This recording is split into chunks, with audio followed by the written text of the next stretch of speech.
right, Sniper Sports, we're back live from the 808. We shoot you straight. This is Joey. With me as always, Steven. What's going on, everybody? Man, Steven, we had another great weekend of football, man. I was excited. First starting off with Saturday, Colorado, Dion, Shador, Travis Hunter and the boys. They balled out against Texas Tech. Picked up a huge win. Then today on Sunday, we had another bunch of good games. Kansas City Chiefs, what can I say? They keep on winning, man. Keep on winning. They just find a way to keep rolling, and it doesn't matter who's injured or out. It's amazing. Coaching, special teams, defense showed up. They got the W, blocked a field goal late in the game. We had, your Washington Commanders face off against the Pittsburgh Steelers. Mm-hmm. We talked about that last week. That was an epic game. Russell Wilson, you got to give Mike Tomlin some credit. He took a chance. He went with the quarterback that could give the team more, and look what they're doing out there. Definitely. But it was just an awesome weekend of sports, man. I'm kind of all over the place, but so am I. You know, but it's awesome. What a great thing for sports. It is, man. Yeah. This NFL season's been amazing.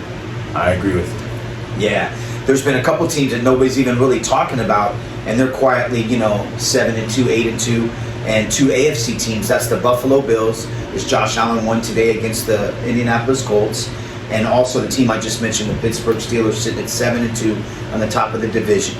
I mean, there's just so many hot teams, and it's easy to forget some of these other teams that are having fantastic seasons. Definitely. Yeah. I think another team that people are overlooking is the Cardinals. Even though I make fun of them all the time. Top of the division now. But they're at the top of the division. They've been very competitive. You saw what they did today against the Jets and how effective that Kyler Murray has been. Has just been great to watch. He has. You got to give a lot of credit to that coach Gannon over there in Arizona. And man, the Jets. That's just a whole nother story. I'll leave that alone. I don't want to waste your time talking about these bad teams. But Kyler Murray, it's time to put some respect on his name. And they don't really have too many superstars on that roster, Steven. Of course, they drafted Marvin Harrison Jr. high. They did. The star out of Ohio State, and he's been a nice addition. But other than that, man, this is really like Kyler Murray's really putting his team on his back and getting it done out there. Every week to week, he's going out there and he's getting dubs. I agree. So they might finish on the top of that division. It's close. I know San Francisco won today, got McCaffrey back. That was a very close game in itself against the Bucs. Man, the Tampa Bay Bucs, I swear, they're the best 4-6 team in the league. Like, when you watch them play, it's hard to believe their record is 4-6. I mean, I think a lot has to do with those two top receivers being hurt, but definitely, I think Baker's having really showing what he's capable of and what he should have been as a number one draft pick in Cleveland. From him being bounced all around to where he's really been he found his home in Tampa Bay. That's his team now. Yeah, definitely. I think he's going to be their quarterback for a while. Yeah. It's great for Baker. I'm just really happy for him. Really happy that he's been having success. Yeah, he's turned it around. And hey, another quarterback out of the same draft, Sam Darnold, and the Minnesota Vikings. They won as well again today. It was against the Jacksonville Jaguars, a very low-scoring game, but a win nonetheless. And they're sitting right behind the Detroit Lions at 7-2. I think that always just builds character when you win those kind of close games. Yeah. Not every game you're going to come on and dominate. Even if it's against, per se, not a great team, but you're going to have your struggles. You're going to have those times, just like Detroit had today. We had to grind out a win that they did. They did. Detroit had a great comeback win today.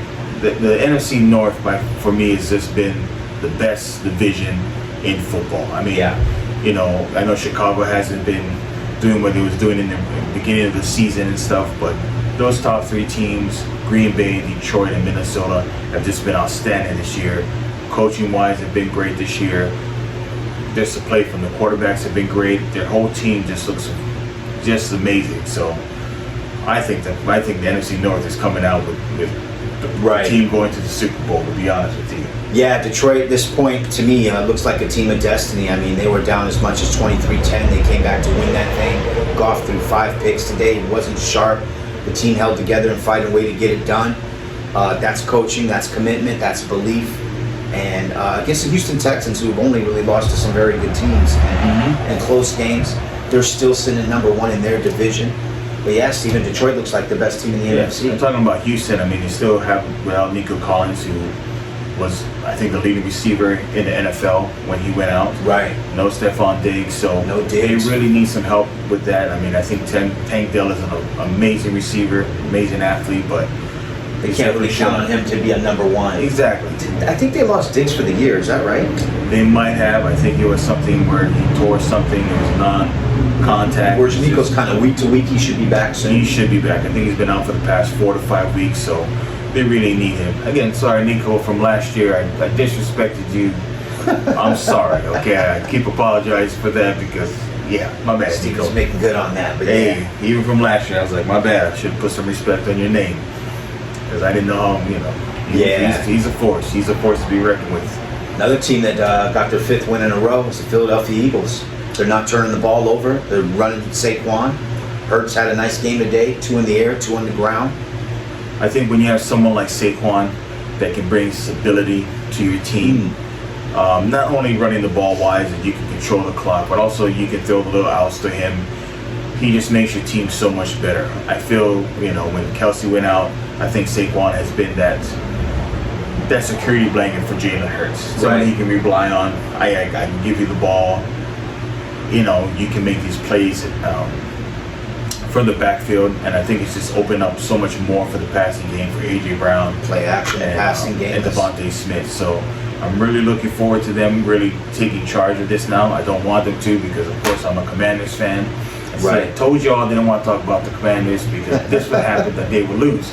And they kept their mouth shut all season, and we were perfectly fine. But no, Philadelphia has been playing great in this past couple weeks, and I think as they get healthy, and as I think their defense, which is still young, gets more experience. You look at Cooper DeJean, you look at I can't remember his name, the other cornerback. Quentin Mitchell. The rookie corner. I thought he played really well today. I thought once they get more experience, I think this is a very dangerous team that they're showing.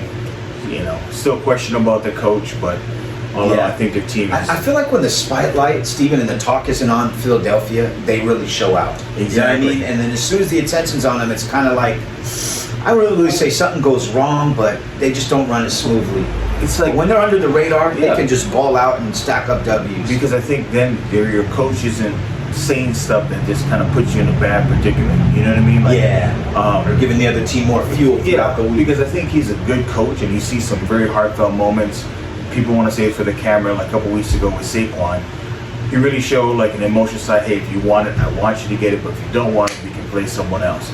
And I think that, so I think there's some moments where he is, but I think he's just like anyone else sometimes where they want like the spotlight. They want to show like, hey, look at me. I'm not playing out there, but but I agree with you. When it's not about them, they just do great. And when people start talking too much about them, then it's like, ooh. And let's just quickly talk about Philadelphia's opponent today, the Dallas Cowboys, who me and Steven said, I was done with Mike McCarthy last year in the playoffs when Jordan Love came over there and hung up 48 on him in the playoffs. But this is just, I know Dak's out, but he's one guy on that team. Mike McCarthy, embarrassing, in Dallas, 34-6. He didn't even put up a touchdown. I don't know what we're doing, Jerry Jones. I think I was done with Mike McCarthy from before he even got stepped onto the field. Like, I just never understood that hire. For me, the thing has always been, I never felt that Dak always got the blame for everything. When things weren't going well, it was always Dak's fault. Even from the beginning when he was there, it was always Dak's fault. Like, when Tony Romo had to leave, it was Dak's fault. It was always Dak. It was always like he was the easy scapegoat, and it was always just easy for everyone to blame Dak. And last year, I just kind of got upset with that. And to be honest with you, I sometimes I'm just kind of get tired of talking about Dallas. Like, I don't think they deserve sometimes our attention. I think it's just more we're just so irritated with them because they should be doing better and they're not. But for me, it's just, when it starts at the top with Jerry Jones, he's been the consistent component for the past 20 some odd years, maybe even more, of their woes and what they're doing, and they're losing. So I'm sorry, Cowboy fans. I don't think anything's going to change soon. To be be honest.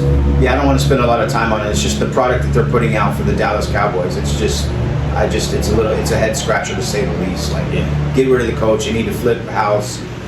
Dak's probably out for quite a while with a hamstring. It's possible he could see his last days in Dallas. Maybe it's just time for a new change, a scenery for everyone, and blow that thing up, because it's obviously not working. I don't think you have the locker room. Anyways, that's all I want to say about Dallas. Yeah, I said my piece about Dallas. Yeah, I'm good with them. And so that was pretty much the gist of the games this week. So now, Stephen, we're about 9-10 games into the season, just past halfway. It's starting to shape up. I don't know what you think, but for myself, I really see Detroit as being a strong, and I've said that since the beginning of this season. Detroit looks like a strong, a team coming out of the NFC. Obviously, the AFC, it could be anybody's. The Chiefs haven't lost yet. Lamar and the Ravens are playing exceptional. They're on a roll. And you have other good teams as well in the AFC. Houston, who we just mentioned, and Buffalo, and also Pittsburgh, who's in the same division as the Ravens. So, not sure who's going to come out of there. That remains to be seen. I know some teams have a tough schedule down the stretch, but we'll just see how that plays out.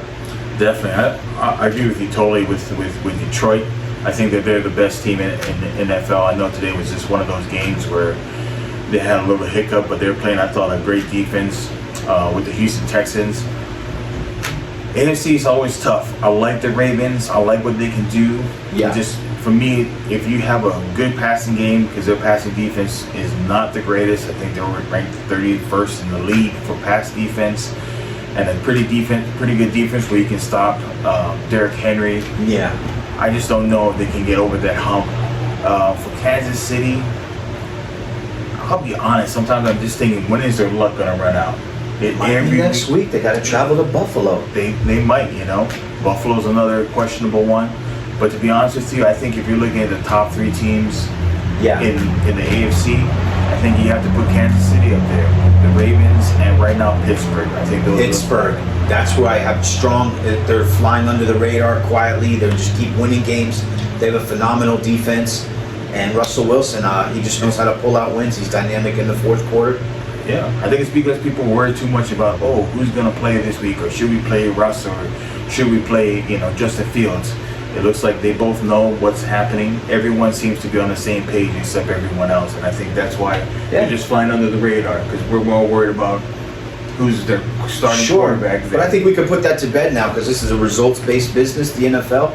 Russell has won. He's been starting the last 3 games, and they're 3-0. Yeah.